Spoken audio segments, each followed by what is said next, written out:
तो रूसी सशस्त्र बलों की कार्रवाइयों में कुछ अनिश्चितता पैदा करना। मोर्चे पर जो हो रहा है उसे वे जैसे अलग रख देते हैं। वहाँ हमारे लोगों पर हर दिन हमले होते हैं। हर दिन उन्हें यहाँ वहाँ लगातार हमला झेलना पड़ता है। और रूस हर मोर्चे पर जीत रहा है, लेकिन रूस पर हमला करने वाले यूक्रेनी ड्रोन की भारी संख्या रूसी सैनिकों की मोर्चे पर मिली सफलताओं को फीका कर देती है। रूसी सेना हर दिन यूक्रेन पर हमला कर रही है और पूरे मोर्चे पर आगे बढ़ रही है। हालांकि कीव रूस में हालात को अस्थिर करने के लिए बड़ी संख्या में ड्रोन भेज रहा है। ये मेरे मनगढ़ंत शब्द नहीं हैं। आज व्लादिमीर पुतिन ने ये बात साफ तौर पर कही। कुछ दिनों बाद व्लादिमीर पुतिन ने रूस के क्षेत्र और यूक्रेन के अस्थायी रूप से कब्जे वाले इलाकों, जिसमें क्रीमिया शामिल है, पर यूक्रेन के ड्रोन हमलों पर प्रतिक्रिया दी। आज व्लादिमीर पुतिन ने पूरी कोशिश की कि रूसियों को ये यकीन दिला सकें कि रूस में वास्तव में कोई ईंधन संकट नहीं है, कि मोर्चे पर ऐसा कोई भी इलाका नहीं है जहां रूसियों की प्रगति ना हो रही हो, और ड्रोन से किए जा रहे बड़े हमले सिर्फ डराने की कोशिश है, रूसियों को डराने के अलावा और कुछ नहीं। और तभी अचानक व्लादिमीर पुतिन ने अपना रुख बदल लिया और कहा कि रूस यूक्रेन के साथ सीधे बातचीत फिर से शुरू करने के लिए जितना जल्दी हो सके तैयार है। और रूसी सैन्य संवाददाता अचानक ये चिल्लाने लगे कि यूक्रेन की सशस्त्र सेनाएं क्रीमिया में उतरने की तैयारी कर रही हैं। और दिलचस्प बात यह है कि आज एफएसबी ने कहा कि हाँ, व्लादिमीर पुतिन को व्लादिमीर ज़ेलेंस्की से व्यक्तिगत रूप से मिलना पड़ेगा, क्योंकि उनके अनुसार वो आतंकवादी है, पर यूक्रेन का दूसरा राष्ट्रपति नहीं। जैसा कि आप समझ सकते हैं, यूक्रेनी राष्ट्रपति के गैर वैध होने का सवाल अब कहीं बहुत पीछे चला गया है। इसी के साथ रूस के विदेश मंत्री सर्गेई लावरोव ने आज शिकायत की कि अब रूस को डोनाल्ड ट्रंप से किसी भी तरह की मदद की कोई उम्मीद नहीं बची है। और उन्होंने ये भी जोड़ा कि पिछले साल अगस्त में अलास्का के एंकोरेज में डोनाल्ड ट्रंप ने व्लादिमीर पुतिन को बस धोखा दिया, बेवकूफ बनाया और छल किया, क्योंकि उन्होंने कहा था यूक्रेन आत्मसमर्पण करेगा, जो नहीं हुआ। और अब ऐसी जानकारी सामने आ रही है कि G7 शिखर सम्मेलन में डोनाल्ड ट्रंप ने उल्टा व्लादिमीर ज़ेलेंस्की से रूस पर और भी साहसिक और मजबूत हमला करने का आह्वान किया, क्योंकि इसके बिना पुतिन को बातचीत के लिए मजबूर नहीं किया जा सकता। मैं पहले ही स्पॉइलर देता हूं, व्लादिमीर पुतिन ने फिर अपने प्रचारकों को अपमानित किया। क्या आपको अप्रैल में याद है विदेशी खुफिया सेवा शोइगु और रूसी प्रचारक ये बता रहे थे कि यूक्रेन कथित तौर पर बाल्टिक देशों के क्षेत्र से सेंट पीटर्सबर्ग पर ड्रोन भेज रहा है। तो व्लादिमीर पुतिन आज कह रहे हैं कि ऐसा कभी हुआ ही नहीं। मेरा नाम अलेक्सेई पेचिए है। आइए इन मुद्दों पर विस्तार से चर्चा करें। शुरू करने से पहले चैनल को सब्सक्राइब, लाइक और अपनी टिप्पणी दें। हम सब जानते और देख रहे हैं कि कीव शासन जैसे जैसे उसके लिए मोर्चे पर स्थिति तेजी से बिगड़ती जा रही है, जैसे जैसे दुश्मन एक के बाद एक क्षेत्र खोता जा रहा है और हमारे सैनिक एक के बाद एक बस्ती पर कब्जा कर रहे हैं, उन्होंने हमारे नागरिक ठिकानों, नागरिक बुनियादी ढांचे पर हमले करने की रणनीति अपनाई है और ऊर्जा संसाधनों की आपूर्ति में समस्याएं पैदा करने की कोशिश कर रहे हैं। पर्यटन सीजन को प्रभावित करना, जिसके बारे में हमें अलग अलग चैनलों से सीधे और ईमानदारी से बताया भी जा रहा है। तो रूसी शासक व्लादिमीर पुतिन आज पूरी कोशिश कर रहे थे कि मौजूदा स्थिति को रूसियों के लिए एक जीत के रूप में पेश किया जाए। व्लादिमीर पुतिन ने शिकायत की कि यूक्रेन के ड्रोन हमलों के चलते रूसी लोग मोर्चे की जीतों पर गर्व करना भूल रहे हैं। जैसा कि खुद व्लादिमीर पुतिन ने कहा, रूसी सेना हर दिन यूक्रेन पर लगातार हमले कर रही है और पूरे मोर्चे पर आगे बढ़ रही है, लेकिन कीव रूस पर हमले भेज रहा है। देश में हालात को अस्थिर करने के लिए कीव कई ड्रोन भेज रहा है। मैं व्लादिमीर पुतिन का उद्धरण प्रस्तुत कर रहा हूं। अब जो लोग मोर्चे से लौटे हैं वे जानते हैं हमारे लोग उन्हें हर मोर्चे पर दबाव में ले रहे हैं, हर जगह दबाव बना रहे हैं। ऐसी कोई जगह नहीं है जहां स्थिति इसके विपरीत हो। नहीं तो ये ड्रोन, नागरिक बुनियादी ढांचे पर हमले, ये किस लिए? तो समाज को अस्थिर करना, निश्चित रूप से। जब इतना बड़ा दबाव हो, जब पूरा पश्चिम उनके लिए काम कर रहा हो और इन ड्रोन का इतना बड़ा प्रवाह हो, यानी रूसी सशस्त्र बलों की कार्रवाइयों में किसी तरह की अनिश्चितता पैदा करना। और जो मोर्चे पर है वे उसे जैसे अलग कर देते हैं। लेकिन वहाँ तो हमारे लोग हर एक दिन लड़ रहे हैं, उन्हें यहाँ भी वहाँ भी मारा जा रहा है, और हम वहाँ पहुँचेंगे जहाँ ज़रूरत है। और देखिए, अगर आप पूरी तरह से 100% अपने कहे पर भरोसा करते हैं तो आप बार बार एक ही बात नहीं दोहराएंगे। बार बार दोहराएंगे, है ना? तो व्लादिमीर पुतिन कुछ मिनट बाद फिर से दोहराते हैं, उद्धरण, लेकिन वहां तो हमारे लोग उन पर हर एक दिन प्रहार कर रहे हैं। हम वहां पहुंचेंगे जहां जरूरत है। रूसी सशस्त्र सेनाएं डोनेट्स्क क्षेत्र के कॉन्स्टांतिनोव का शहर पर लगभग कब्जा कर रही हैं। हालांकि कुछ लोग अभी भी तहखानों में छुपे हैं और जवाबी फायरिंग कर रहे हैं। तो क्या आप जानते हैं, क्या भूल गए? मजेदार है, व्लादिमीर पुतिन की आज की पूरी स्पीच में एक बार भी हाल ही में मॉस्को पर हुई रिकॉर्ड तोड़ हमले की जानकारी नहीं दी गई, जिसमें कपोतने के तेल रिफाइनरी को निशाना बनाया गया था। मॉस्को क्षेत्र में कथित तौर पर तेल की बारिश हुई, लेकिन व्लादिमीर पुतिन ने इस स्थिति का कोई जिक्र नहीं किया, मानो ऐसा कुछ हुआ ही ना हो। उन्होंने तीसरी बार दोहराया कि रूसियों को मोर्चे की प्रगति से खुश रहना चाहिए, क्योंकि हमारे लड़के हर दिन उन्हें मार रहे हैं और यूक्रेनी ड्रोन हमलों की बातों पर ध्यान नहीं देना चाहिए। इसी बीच यूक्रेन रूस पर मिसाइल और ड्रोन हमले बढ़ा रहा है और हाल ही में वोरोनज के उस कारखाने पर जो रॉकेट गोले के लिए इलेक्ट्रॉनिक्स बनाता है, कई यूक्रेनी मिसाइलें गिरी। हमले में कम से कम 5 लोगों की मौत और दर्जनों के घायल होने की खबर है, क्योंकि वे फैक्ट्री के मुख्य भवन में काम कर रहे थे जो मिसाइलों के पुर्जे बनाती है, जिन्हें बाद में यूक्रेन के शांतिपूर्ण शहरों पर दागा जाता है। ये कहने की जरूरत नहीं कि फैक्ट्री के कर्मचारी जानते थे कि वे मिसाइलें किस लिए बना रहे हैं। मुझे पूरा यकीन है कि उनमें से अधिकांश, अगर सभी नहीं तो, इसका समर्थन करते थे, और वे इस बात पर गर्व भी करते थे कि उन्होंने यूक्रेनियों पर, खासकर कीव में पहली मिसाइल दागने में अपना हाथ लगाया थे।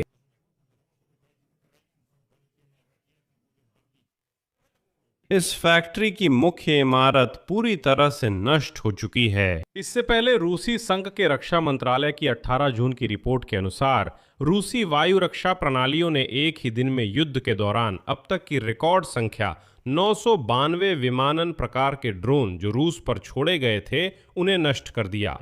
उसी दिन 10 निर्देशित हवाई bomb HIMARS, multiple launch rocket system की 3 रॉकेटें और 4 फ्लेमिंगो मिसाइलें भी इंटरसेप्ट की गईं। मैं जोर देकर कहता हूं, यह रूसी संघ के रक्षा मंत्रालय की आधिकारिक जानकारी है। इसके अलावा आज यूक्रेनी ड्रोन ने रजदोल्नोय गांव के पास उत्तरी क्रीमियाई नहर पर बने रेलवे पुल को पूरी तरह से नष्ट कर दिया। इसकी जानकारी यूक्रेन की विशेष अभियान बलों ने दी। एसएसओ ने कहा, उद्धरण है, ये कब्जाधारियों की एक रणनीतिक सैन्य लॉजिस्टिक धमनी थी। इस संरचना का उपयोग दक्षिणी मोर्चे पर रूसी सैनिकों की आपूर्ति और क्रीमिया सैन्य अवसंरचना के समर्थन में होता था। लेकिन आज ये देखना मजेदार था कि व्लादिमीर पुतिन, जानते हैं, बस कभी इधर तो कभी उधर डोल रहे थे। एक पल आया जब उसकी बातें सुनकर मुझे शक हुआ, क्या वो सच में होश में है? क्या वो इंसान है? हमारे सामने ये कैसा प्राणी है? असल में पहले तो जब वो मोर्चे पर इन सफलताओं के बारे में बता रहे थे, बार बार ये वाक्य दोहरा रहे थे, लड़के हर दिन यूक्रेन पर हमला कर रहे हैं। उसी वक्त व्लादिमीर पुतिन ने यह कहा कि यूक्रेन और रूस के बीच बातचीत के लिए कोई आधार नहीं है। वे कहते हैं, हमें बातचीत नहीं चाहिए, हम सैन्य तरीके से विशेष सैन्य अभियान का लक्ष्य हासिल करेंगे। और भी सैकड़ों हजार रूसी वान पवित्र यूक्रेनी धरती पर मरेंगे और हम आगे बढ़ते रहेंगे। और फिर उसने शिकायत की कि यूक्रेन के राष्ट्रपति व्लादिमीर जेलेंस्की का वो पत्र जो यूक्रेनी नेता ने 4 जून को रूसी तानाशाह को लिखा था, उद्धरण, संवाद के लिए कोई आधार नहीं बनाता, बल्कि उसे आहत करता है और दुश्मनी की आग में घी डालता है। खैर, वोलोदका पुतिन को बुरा लग गया। लेकिन कुछ घंटे बीतते हैं और ऐसा लगता है कि यही व्लादिमीर पुतिन कहता है कि रूस किसी भी समय इस्तांबुल समझौतों के आधार पर यूक्रेन के साथ संवाद के लिए तैयार है। इसके बाद गड़बड़ शुरू हो जाती है। शायद उसने अपने विचार समेट नहीं पा या उसे ठीक से समझ नहीं आया कि क्या कहना है। फिर पुतिन का बयान पढ़ा जाता है, जिसे बाद में विस्तार से समझेंगे। रूस फिर भी, जैसा कि पहले भी कई बार कहा गया है, यूक्रेन के साथ शांति वार्ता के लिए तैयार है। उन समझौतों के आधार पर जो इस्तांबुल में पहले ही हो चुके हैं। याद दिला दूं कि तब यूक्रेनी प्रतिनिधिमंडल ने सहमति जताई थी, यानी वे संतुष्ट थे। मैं हमारी तरफ से इन समझौतों से पीछे हटने का कोई कारण नहीं देखता। लेकिन इस्तांबुल में हुई समझौतों के आधार पर एंकरेज में जिन रूपरेखाओं पर चर्चा हुई थी और सबसे महत्वपूर्ण जमीन पर जो वास्तविकताएं हैं उनके आधार पर, साथ ही उन सिद्धांतों के आधार पर जिन्हें मैंने कुछ साल पहले विदेश मंत्रालय में अपने भाषण के दौरान प्रस्तुत किया था। अगर आप नहीं समझें तो व्लादिमीर पुतिन ने 4 वार्ता प्रारूपों का नाम लिया और कहा कि वो कथित तौर पर इन सब के लिए तैयार है, लेकिन साथ ही जोड़ा कि हम लड़ाई जारी रखेंगे। लेकिन यहां कुछ बदल रहा है। ये साफ है कि रूसी तथाकथित राजनीतिक प्रतिष्ठान में कुछ बदलाव आ रहा है, क्योंकि एफएसबी के निदेशक रूसी संघीय सुरक्षा सेवा के प्रमुख अलेक्जेंडर बोरोतनिकोव ने आज अचानक स्वीकार किया और सार्वजनिक रूप से कहा कि व्लादिमीर पुतिन को बात करनी होगी सीधे व्लादिमीर ज़ेलेंस्की से, न कि किसी और से। यूक्रेन के राष्ट्रपति की अवैधता की ये सारी बातें बकवास हैं, जो गरीब रूसियों यानी आम गवारों के लिए है, ताकि वे रसोई में बैठकर इसी पर चर्चा करें। मैं अब बोरतनिकोव का उद्धरण प्रस्तुत करता हूं। ज़ेलेंस्की निश्चित रूप से आतंकवादी है, लेकिन वहां और कोई नहीं है जिससे इस समय बात की जा सके। फिलहाल वही संबंधित फैसले लेता है। तो जैसा कि आप समझ सकते हैं, ज़ेलेंस्की की अवैधता की ये सारी बातें अब सिर्फ नहाए बिना रहने वाले रूसियों की चर्चा तक सीमित रह गई हैं। लेकिन व्लादिमीर पुतिन किस आधार पर बातचीत करना चाहते हैं, आइए यहां रुकते हैं, क्योंकि यह भी एक दिलचस्प पहलू है। और पहली बात जो उन्होंने आज कही वो थी इस्तांबुल समझौते। ये वही समझौते हैं जिन्हें ऐसा कहा जाता है कि मार्च 2022 में लगभग हस्ताक्षर हो ही गए थे। इन समझौतों में यूक्रेन की स्थायी तटस्थ स्थिति, नाटो में शामिल होने से इनकार, यूक्रेन की सशस्त्र सेनाओं के लिए पूरी तरह से सीमाएं, विदेशी सैन्य ठिकानों की तैनाती पर प्रतिबंध और क्रीमिया पर अलग से बातचीत शामिल थी। इसके अलावा मॉस्को उन समझौतों के तहत महत्वपूर्ण कटौती पर जोर दे रहा था, यूक्रेनी सेना की और पश्चिम को कीव को सैन्य सहायता देने के अधिकार को सीमित करने पर भी। मतलब वो कहता है कि आपके पास सेना नहीं होगी, मिसाइलें नहीं होंगी, टैंक नहीं होंगे, कुछ भी नहीं होगा, और आप ये भी वादा करें कि आप पश्चिम से कोई सैन्य सहायता भी स्वीकार नहीं करेंगे। लेकिन चूंकि 2022 की वसंत के मुकाबले अब यूक्रेन रूस के क्षेत्र में सिर्फ फैक्ट्रियां, सैन्य फैक्ट्रियां, तेल रिफाइनरी फैक्ट्रियां उड़ा रहा है, और चूंकि यूक्रेन अब सीधे मॉस्को पर हमला कर रहा है, चूंकि मॉस्को में अब आग लगी हुई है, चूंकि क्रीमिया अब रूस से तटने वाला है, तो जैसा कि आप समझ सकते हैं वो बातचीत का फॉर्मेट अब प्रासंगिक नहीं रहा। ये तो साफ है। लेकिन व्लादिमीर पुतिन न जाने क्यों ये सोच बैठे हैं कि अचानक यूक्रेनियन अब अपनी सारी सफलताएं, पिछले सालों की सारी उपलब्धियां छोड़ देंगे और कहेंगे चलो ठीक है, पुतिन बात करने को तैयार हैं, तो इस्तांबुल समझौतों के आधार पर बात करते हैं। ये पूरी तरह बकवास है, और यह दंजे तानाशाह पुतिन को वाकई अब जाग जाना चाहिए। और आज संयुक्त राष्ट्र में यूक्रेन के स्थायी प्रतिनिधि आंद्रेई मेलनिक ने संयुक्त राष्ट्र सुरक्षा परिषद की बैठक में एक महत्वपूर्ण बयान दिया।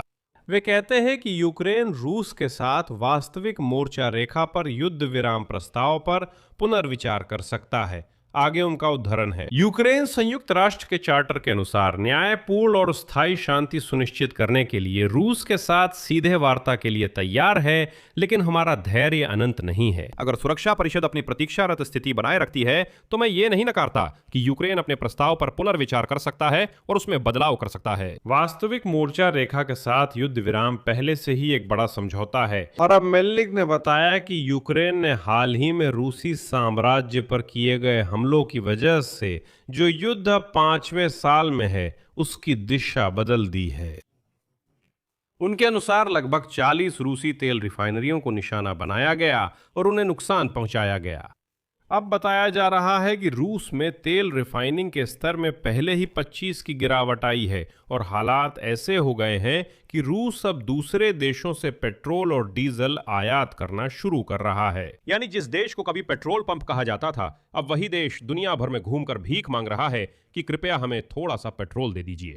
ये तब है जब बेलारूस और कजाकिस्तान पहले ही अपना पेट्रोल गंदे रूसियों को निर्यात कर रहे हैं। ठीक है, तो व्लादिमीर पुतिन बातचीत के लिए और क्या आधार पेश करते हैं? और आज उसने बातचीत करने का प्रस्ताव दिया तो ये दूसरा बिंदु है उसी एनकरेज की भावना के आधार पर। लेकिन यहां भी बात नहीं बनी। आज रूसी संघ के विदेश मंत्री सरगेई लावरोव ने कहा कि रूस अब संयुक्त राज्य अमेरिका को यूक्रेन के साथ बातचीत में निष्पक्ष मध्यस्थ नहीं मानता और उनका मानना है कि डोनाल्ड ट्रंप प्रशासन एनकरेज में हुई उन सहमतियों से पीछे हट रहा है जिन्हें किसी ने देखा ही नहीं। आगे लावरोव का उद्धरण है। जहां तक संयुक्त राज्य अमेरिका की बात है तो उनकी गतिविधियों का आकलन किया जाए तो ऐसा लगता है कि वे निष्पक्ष मध्यस्थ की भूमिका से पीछे हट रहे हैं। वे रूस पर प्रतिबंधों का दबाव बढ़ाने की वही नीति अपना रहे हैं और डोनाल्ड का बयान भी पूरी तरह भुला दिया गया है। डोनाल्ड ट्रंप ने व्लादिमीर पुतिन से अलास्का में मुलाकात के बाद कहा कि यूक्रेन में स्थायी शांति चाहिए, सिर्फ कुछ सालों का युद्ध विराम नहीं। और फिर वही लावरोव वहां पर यह कहकर हेरफेर करने लगे कि देखिए, संयुक्त राष्ट्र सुरक्षा परिषद में युद्ध विराम का मुद्दा चर्चा में है, ना कि युद्ध समाप्त करने का। आखिरकार सरगेई लावरोव ने अपने संदेहों के बारे में बताया कि व्लादिमीर पुतिन और डोनाल्ड ट्रंप की मुलाकात पिछले अगस्त एंकरेज में हुई थी। पिछले साल ये एक धोखा था जिसका मकसद कीव को अतिरिक्त हथियारों की आपूर्ति के लिए समय हासिल करना था। और इसलिए लावरोव मानते हैं कि ब्लियाशेवो कार्लिक व्लादिमीर पुतिन को फिर से बेवकूफ बनाया गया और आखिरी मूर्ख की तरह धोखा दिया गया। आगे लावरोव का उद्धरण है। आप जानते हैं, मैं संदेह नहीं करना चाहता कि अलास्का और यूरोपीय कार्रवाइयां कीव शासन को फिर से हथियार देने के लिए समय दिलाने के लिए थीं। मैं इस पर विचार भी नहीं करना चाहता, लेकिन असल में जैसा हुआ वैसा ही हुआ। अब बाइडेन के सभी प्रतिबंधों के विस्तार के अलावा ट्रंप प्रशासन द्वारा रूस के खिलाफ एक छोटा मोटा नहीं बल्कि बड़ा प्रतिबंध पैकेज भी पहले ही स्वीकार किया जा चुका है। आज मैंने टेलीग्राम चैनल पर इसी विषय पर छोटा पोस्ट लिखा था। अरे, मैं रूसियों की मूर्खता पर हैरान हूं जो अब भी मेरे एपिसोड देखते हैं। शायद मैं कुछ कहना चाहता हूं या शायद इसका कोई मतलब नहीं। खैर, बात बस इतनी है। सोचिए, आप एक एक्टिविस्ट और उस कंपनी के शेयरधारक हैं जो अचानक घाटे में आ गई है और उसके शेयर लगातार गिर रहे हैं। आप बोर्ड ऑफ डायरेक्टर्स के पास या उस कंपनी के सीईओ के पास जाते हैं और पूछते हैं क्या हो रहा है, शेयर की कीमत क्यों गिर रही है। और आपको वो सीईओ या बोर्ड ऑफ डायरेक्टर्स कहता है, हमें धोखा दिया गया है, हमें ठगा गया है, हमारे साथ छल हुआ है। व्लादिमीर पुतिन कई सालों से रूसियों को बता रहे हैं कि उनके साथ कैसे धोखा हुआ, कैसे उन्हें ठगा गया, कैसे उन्हें बेवकूफ बनाया गया, पश्चिम ने धोखा दिया और इसी तरह की बातें। जरा सोचिए, आप एक शेयर धारक है और कंपनी का सीईओ कहता है, मुझे फिर से धोखा दिया गया, 15वीं बार मुझे ठगा और धोखा दिया गया। मुझे लगता है कि एक समझदार शेयरधारक के रूप में आप बोर्ड से इस सीईओ को हटाने और नया नियुक्त करने की मांग करेंगे। लेकिन अगर उसे इतनी आसानी से पूरी दुनिया धोखा दे देती है तो इसका मतलब है कि वो एक खराब प्रबंधक है। इसका मतलब है कि वो उस बड़े उद्यम का नेतृत्व नहीं कर सकता जिसमें आपने अपना पैसा लगाया है। नहीं कर सकता। आप बाकी सभी को दोष नहीं दे सकते। वे उसे इतनी बेशर्मी से धोखा देते हैं क्योंकि सब अपने हित में काम करते हैं। शायद आप उस प्रबंधक को निकाल देंगे जिससे सब धोखा दे रहे हैं। लेकिन रूसियों की तर्क शक्ति अलग तरह से काम करती है। वे पश्चिम से और भी ज्यादा नाराज हो गए कि आखिर ऐसा कैसे हो सकता है। ये शापित पश्चिम लगातार हमारे इस लल्लू, इस पीटर्सबर्ग वाले वोलोडा पुतिन को धोखा देता है, बेवकूफ बनाता है और ठगता है। हाँ, हमारे पास एक बेवकूफ राष्ट्रपति है जिसे सब ठगते और धोखा देते हैं, मगर दोष सबका है, बस उनके नेता को छोड़कर। ये तर्क मुझे समझ नहीं आता। इस छोटे से विषयांतर के लिए माफ करें। और तभी अचानक मानो साफ आसमान से बिजली गिर पड़ी हो, कीव इंडिपेंडेंट का बयान आता है जिसमें G7 समिट में ट्रंप और जेलेंस्की की बातचीत की पूरी जानकारी दी जाती है। राष्ट्रपति डोनाल्ड ट्रंप ने निजी तौर पर अपने यूक्रेनी समकक्ष वोलोदिमिर जेलेंस्की को रूस के मामले में और भी ज्यादा साहसी कदम उठाने की सलाह दी। ये बात कीव इंडिपेंडेंट को एक उच्च पदस्थ यूक्रेनी अधिकारी ने बताई और उन्होंने ये बयान दिया। ट्रंप कहते हैं कि असल में उन्हें विश्वास नहीं है कि पुतिन किसी भी तरह की कार्रवाई दबाव के बिना करेंगे। अमेरिकी अधिकारियों के अनुसार राष्ट्रपति युद्ध और बातचीत में ताकत को मुख्य मानते हैं। चूंकि व्लादिमीर पुतिन ने कोई सौदा मंजूर नहीं किया, ट्रंप ने तय किया कि अब वक्त है दूसरों के हाथों व्लादिमीर पुतिन के बेहया गंजे चेहरे पर जोर से मारने का, ताकि वो होश में आए। और उन्होंने बातचीत के बारे में सोचना शुरू किया। यह मान लेना उचित है कि यूक्रेन के हमलों में वृद्धि, जिसमें मॉस्को पर बड़े पैमाने पर हमले और कब्जा किए गए क्षेत्रों में रसद आपूर्ति काटना शामिल है, ने ट्रंप को यह समझाने में मदद की कि कीव इस साल की शुरुआत की तुलना में अब कहीं अधिक मजबूत स्थिति में है। ब्लूमबर्ग के सूत्रों ने भी ये बात करीब हफ्ते भर पहले बताई थी। उनके अनुसार अब अमेरिकी राष्ट्रपति और उनका दल मानता है कि मॉस्को युद्ध क्षेत्र में जीत हासिल नहीं कर सकता और कीव मजबूत हो रहा है।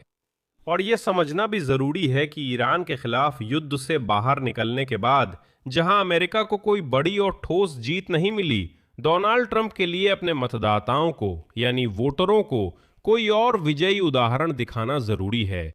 अब उसकी धमकियां ईरान पर असर नहीं कर रही तो वो फिर से यूक्रेन के खिलाफ रूस के युद्ध पर ध्यान केंद्रित कर सकता है। लेकिन अब कीव पर दबाव बनाना संभव नहीं होगा, क्योंकि अगर सीधी भाषा में कहें तो ट्रंप के पास कीव पर दबाव डालने के लिए कुछ भी नहीं है। ऐसा क्यों? चलिए ईमानदार रहे। इस समय यूक्रेन के लिए पूरा समर्थन पूरी तरह से यूरोपीय संघ के कंधों पर आ गया है। अमेरिका इस समर्थन में बिल्कुल भी निवेश नहीं कर रहा है, सिवाय हथियार बेचने के। तो यह डोनाल्ड ट्रंप किस बात से दबाव बना सकते हैं? असल में किसी बात से नहीं। अनुभव से पता चला है कि जेलेंस्की यूरोपीय लोगों से मदद ले सकते हैं और यूरोपीय लोग शायद पहले ही उनके साथ कुछ साझा रुख तैयार कर रहे होंगे। लेकिन नवंबर के चुनावों से पहले जीत जरूरी है। इसलिए यह मानना आसान है कि ट्रंप सच में यूक्रेन को रूस पर भारी हमलों की पूरी छूट दे रहे हैं, ताकि अगर कीव को सफलता मिले तो वो इस जीत से जुड़ जाएं और घोषणा करें कि असल में ये उन्हीं का किया हुआ है। यही सलाह उन्होंने दी थी कि ऐसे काम किया जाए। व्लादिमीर पुतिन अभी रूसियों का हौसला बढ़ाने की कोशिश कर रहे हैं, जो शिकायतें कर रहे हैं। उदाहरण के लिए पेट्रोल की कमी, मॉस्को में धमाके, वोरोजनेज में विस्फोट, क्रीमिया में बिजली कटना और पेट्रोल पंपों पर पेट्रोल की बिक्री ना होना। लेकिन एक बार फिर उनके बातचीत वाले बयान पर ध्यान दें, क्योंकि वहां सब कुछ मिला जुला है। इस्तांबुल समझौते और कुछ एनकरेज की कुछ रूपरेखाएं और जमीन पर हकीकतें और वैसे भी पता नहीं क्या क्या। लेकिन जो समझौते इस्तांबुल में हुए, जो प्रक्रियाएं एनकरेज में चर्चा की गईं और सबसे ज़रूरी ज़मीन पर जो हकीकतें हैं, उन्हीं के आधार पर और उन सिद्धांतों के आधार पर भी जिन्हें मैंने कुछ साल पहले विदेश मंत्रालय में अपने भाषण के दौरान प्रस्तुत किया था। और अंत में मैं बताऊंगा कि कैसे रूसियों को एक बार फिर बेवकूफ बना दिया गया। क्या आपको याद है अप्रैल और मई में रूसी संघ की विदेशी खुफिया सेवा और यहां तक कि रूस की सुरक्षा परिषद के सचिव सर्गेई शोइगु और उनके पीछे पूरी रूसी प्रचार मशीन ये कहानियां सुना रहे थे कि यूक्रेनी रक्षक रूस में लक्ष्यों पर ड्रोन बाल्टिक देशों के क्षेत्र से भेज रहे हैं और ये देश कथित तौर पर सेंट पीटर्सबर्ग की दिशा में ड्रोन के लिए अपना हवाई क्षेत्र खोल रहे हैं? याद है? तब ठीक उसी समय बाल्टिक सागर में रूसी बंदरगाह जल रहे थे। रूसी संघ की विदेशी खुफिया सेवा और विदेश मंत्रालय ने कहा था कि वे परमाणु हथियार इस्तेमाल करने को तैयार है। पागल रूसियों ने जोश में चिल्लाया कि हम बाल्टिक देशों को भी सजा देंगे, ये कैसे हो सकता है? और वे मुंह से झाग निकालते हुए यह साबित करने लगे कि यूक्रेन पहले से ही हवाई क्षेत्र का इस्तेमाल कर रहा है और यहां तक कि उन सैन्य ठिकानों का नाम भी लेने लगे जहां से यूक्रेन बाल्टिक देशों की जमीन से रूस पर ड्रोन भेज सकता है। तो आज व्लादिमीर पुतिन ने कहा कि बाल्टिक देशों की जमीन से कभी भी ड्रोन लॉन्च नहीं किए गए और वैसे भी वहां वे रूस से इतने डरते हैं कि ऐसा करने के बारे में सोचते भी नहीं हैं। खैर, वे अभी तक इस हद तक नहीं पहुंचे हैं कि अपनी ज़मीन से कुछ लॉन्च करें। वे समझते हैं कि जवाबी हमला होगा, क्योंकि यह सबको समझ में आता है या कम से कम समझना चाहिए। इसलिए वे हर तरह से इससे दूरी बनाने की कोशिश करते हैं। जैसे कि जब बाल्टिक देशों की बात आती है, उदाहरण के लिए वहाँ कुछ ड्रोन या यूक्रेनी ड्रोन उड़ते हैं, फिर भी वे सीधे मॉस्को पर आरोप नहीं लगाते, बस कहते हैं कि ये यूक्रेनी ड्रोन है। तो वहाँ गलती है, सिस्टम में खराबी है, कुछ तकनीकी समस्या है या कुछ और। लेकिन वे अभी तक अपनी ही ज़मीन से सीधे लॉन्च करने के स्तर तक नहीं पहुँचे। मैं यह बात यही छोड़ता हूं। अपनी राय और निष्कर्ष कमेंट्स में लिखें। चैनल सब्सक्राइब करें, एपिसोड लाइक करें और मेरी प्राइवेट कम्युनिटी पेची इनसाइट से जुड़ें, जहां हम विभिन्न विषयों पर चर्चा करते हैं। मैं आपके सवालों के जवाब खुद देता हूं और वहीं हम YouTube के आने वाले एपिसोड्स के विषयों पर भी चर्चा करते हैं। ये प्लेटफॉर्म पेट्रियन पर है। इस वीडियो के डिस्क्रिप्शन में दिए गए लिंक पर जाएं, सब्सक्राइब करें और हमारे कम्युनिटी से जुड़ें। अगर आप सिर्फ इस चैनल के काम को सपोर्ट करना चाहते हैं तो आप किसी भी डोनेशन के जरिए ऐसा कर सकते हैं।